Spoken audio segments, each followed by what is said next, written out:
ప్రపంచంలో అత్యున్నత భారత రాజ్యాంగం మార్గదర్శకాలతో అందరికీ సమన్యాయం అందించాల్సిన బాధ్యత మన అందరిపై ఉందని తిరుపతి నగరపాలక సంస్థ కమిషనర్ మౌర్య ఉద్యోగులకు పిలుపునిచ్చారు. రాష్ట్ర ప్రభుత్వ సూచనల మేరకు మంగళవారం ఉదయం తిరుపతి నగరపాలక సంస్థ కార్యాలయంలో భారత రాజ్యాంగ ప్రవేశిక ఆమోద దినం సందర్భంగా రాజ్యాంగ నిర్మాత డాక్టర్ బిఆర్ అంబేద్కర్ చిత్రపటానికి కమిషనర్ మౌర్య పుష్పాంజలి ఘటించారు. అనంతరం రాజ్యాంగ ప్రవేశిక చదివి అందరితో కమిషనర్ ప్రతిజ్ఞ చేయించారు. ఈ సందర్భంగా కమిషనర్ మాట్లాడుతూ రాజ్యాంగ స్ఫూర్తిగా ప్రతి ఒక్కరూ నడుచుకోవాలని, రాజ్యాంగ మార్గదర్శకాల మేరకు అధికారులు అందరూ బాధ్యతగా పేద ప్రజలకు తమ సేవలు అందించాలని అన్నారు.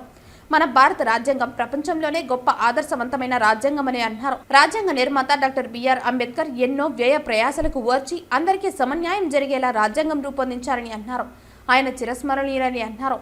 ప్రతి సంవత్సరం నవంబర్ 26న సంవిధాన్ దివాస్ దేశవ్యాప్తంగా జరుపుకుంటారని, ఈ రోజున 1949లో భారత రాజ్యాంగం అంగీకరించబడి అమలు చేసేందుకు మొదలు పెట్టారని, కానీ ఇది 1950 జనవరి 26న పూర్తిగా అమలులోకి వచ్చిందని పేర్కొన్నారు. నాటి నుండి భారతదేశం ఒక ప్రజాస్వామ్య దేశంగా అధికారికంగా మారిందని అన్నారు.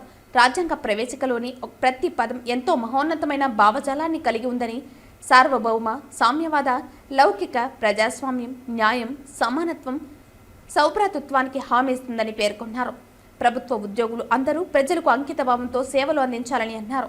ఈ కార్యక్రమంలో డిప్యూటీ మేయర్ ముద్రా నారాయణ, కార్పొరేటర్లు నరసింహాచారి, నరేంద్ర, అనిల్ కుమార్, అదనపు commissioner Charan Tej Reddy, superintendent engineer Shyam Sundar తదితర సిబ్బంది పాల్గొన్నారు. ఆఫ్ ఇండియా వచ్చి 75 సంవత్సరాలు అయింది. మనం 26 జనవరి 1950న కాన్స్టిట్యూషన్ అనేది ఎఫెక్ట్లోకి వచ్చింది. సో అందులో భాగంగా ఈరోజు ఆఫీసర్స్ అందరికీ ప్లెడ్జ్ చేపించడం జరిగింది.